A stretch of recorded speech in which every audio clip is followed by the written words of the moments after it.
que desenvolvem soluções de visibilidade, às vezes até muito pouco ortodoxas, mas a verdade é que o jornal vem ter connosco e mesmo que não estejamos a reparar no que se passa à nossa volta, o que lhe digo que a mim me acontece particularmente antes das 8 da manhã, mas a verdade é que o jornal vem de facto ter connosco.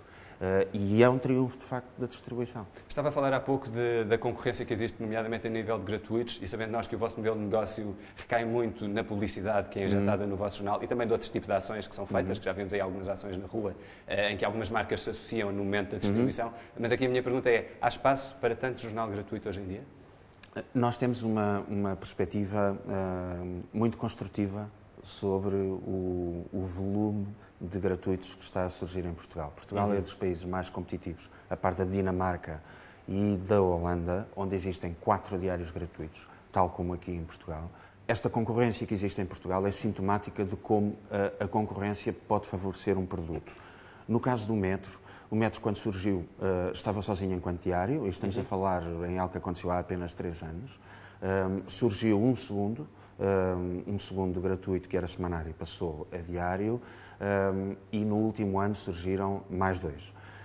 A verdade é que a chegada destes 3 novos concorrentes só veio contribuir para cimentar e para credibilizar, e seria injusto eu não dizer isto, para credibilizar todo o segmento dos gratuitos.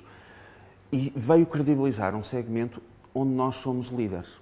Mas são líderes, e eu agora pergunto, como é que se diferencia então dos outros gratuitos? Porque vai credibilizar muito bem esse conjunto, esse setor de nova atividade de jornais gratuitos, mas a verdade é que passou a ter concorrência que não tinha.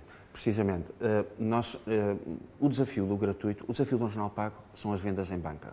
Bom, temos um desafio comum, que são as vendas de publicidade. A generalidade dos jornais tem, tirando os jornais desportivos, que é um caso muito invulgar ou muito particular, a generalidade dos jornais tem nas receitas de publicidade mais de 50% do seu volume de receitas, passa a repetição. Portanto, a publicidade, todos os jornais dependem da publicidade, ponto. Qual é a diferença para os gratuitos? Enquanto os outros jornais têm o desafio das vendas em banca, porque pode representar 30% a 40% das suas receitas, que é importante, os gratuitos têm outro desafio, que é sistemático e diário, que é o desafio da credibilidade. Isto é uma norma pura de distribuição, de marketing. Todo o produto que é gratuito tem que se afirmar pela sua qualidade. Até porque vai ter com as pessoas, não há uma procura efetiva. E como é que vocês têm esse cuidado? Por exemplo, agora falando um bocadinho da vossa redação, como é que posiciona uma notícia? Por exemplo, se fosse diretor de um jornal pago e agora sendo diretor de um jornal gratuito, como é que daria a mesma notícia? A grande diferença de um gratuito para um pago será talvez a diferença do espaço que existe para dar as notícias. Num gratuito tem que haver a habilidade, e isso jornalisticamente é complicado, porque implica às vezes mudar um bocadinho os valores ou mudar os hábitos de trabalho do jornalista. O jornalista, quanto mais escrever, melhor para ele. E, portanto, a capacidade de síntese é fundamental. E quando falamos em capacidade de síntese, é escrever o mais possível, no mínimo. É mais difícil ser jornalista num jornal gratuito do que num pago? É mais difícil porque exige uma capacidade de síntese muito maior. Geralmente são produtos com menos páginas. E, nesse sentido, menos páginas significa menos espaço. E qualquer jornalista lhe dirá, como eu, que é mais difícil escrever pouco do que escrever muito. Exige uma capacidade de síntese, tendo em conta o sentido puro de capacidade de síntese, que é dizer em pouco espaço todo o conteúdo da notícia e, acima de tudo, saber selecionar aquilo que é verdadeiramente importante para o leitor. Portanto, essa é a grande dificuldade de escrever no gratuito. E pegando ainda na questão dos jornalistas que temos estado aqui a falar, além dessa capacidade de síntese, hoje em dia um jornalista tem que ter uma formação muito específica para lidar com novas tecnologias. Sendo que os jornalistas que herdou, porque está recentemente no Jornal Metro, estão preparados para esse trabalho?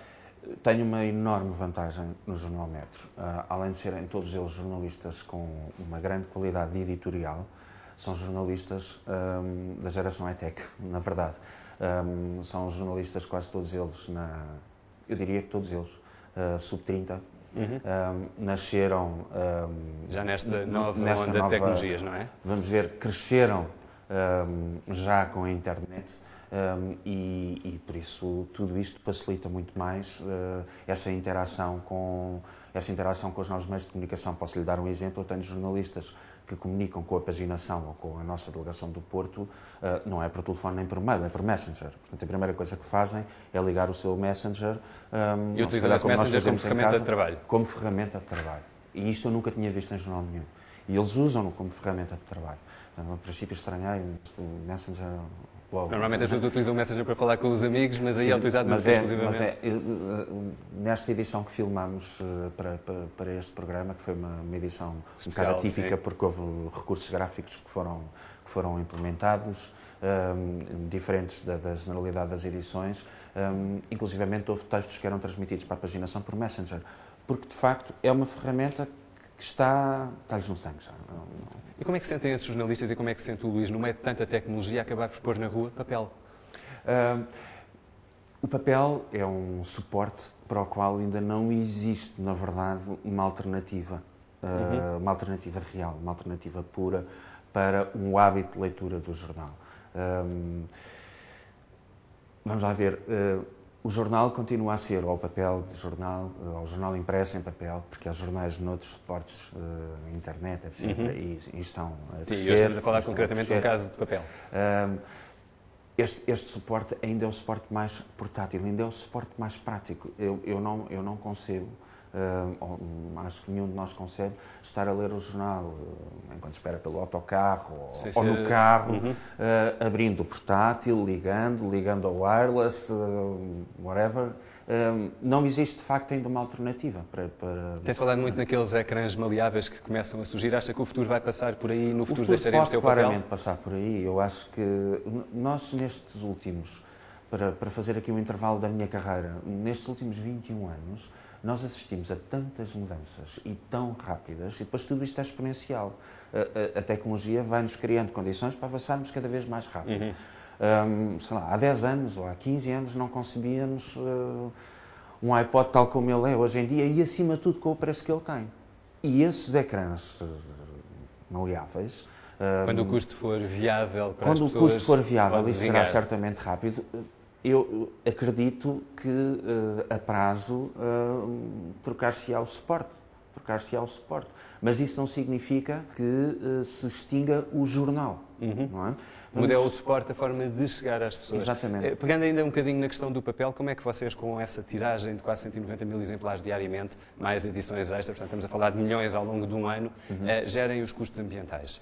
Nós temos uma política ambiental interna, que é, aliás, internacional, de restrição do uso de papel em todas as nossas operações. Temos reciclagem interna de todos os nossos restos de papel. Sim, mas isso eu também faço na empresa onde estou eu. O que eu pergunto mesmo em relação aos jornais que estão na rua. O único controle que nós podemos exercer sobre isso é sermos o único jornal em Portugal que somos impressos em papel 100% reciclado. E sabemos que o papel 100% reciclado nem sempre nos permite uma qualidade visual de papel com menos reciclagem. Também isso está a aperfeiçoar, a tecnologia também isso está a aperfeiçoar, e nos últimos meses temos tido lotes de papel com uma qualidade substancialmente superior, e é papel 100% reciclado. Somos o único jornal que o faz neste momento. Muito bem. Vou retomar, antes de lançar a última peça deste programa, a questão do facto do MET ser um jornal global. Como é que isso funciona em termos de dia-a-dia prático? Eu diria que essa é a vertente mais apaixonante do MET, para quem o faz e para quem o lê. O MET está em quantos países, para as pessoas lá em casa saberem? O MET neste momento está em 40 países, está em 4 continentes e é lido diariamente por 28 milhões de leitores. E as edições são diferentes, a portuguesa? As edições são completamente diferentes. Mantém-se o grafismo, mantém-se o espírito, o target para o qual nos dirigimos em todo o mundo, pessoas entre os 25 e os 40 anos, jovens, urbanos, instruídos. Nós definimos este target como os metropolitans, algo dentro da tendência, dentro da sua geração, um jornal na sua geração. E é esta a magia do metro. Existe este querer estar na sua geração. Há um target comum, há um conceito comum. É um conceito comum, é um target comum e é um target que nos permite, nomeadamente aqui em Portugal, fazer ou produzir conteúdos editoriais que outros jornais mais clássicos se calhar não se atrevem a fazer, até porque têm a pressão das vendas em banca. Nós tentamos, nos últimos meses, temos tentado fazer com que esta ausência de pressão de venda em banca se reverta a nosso favor.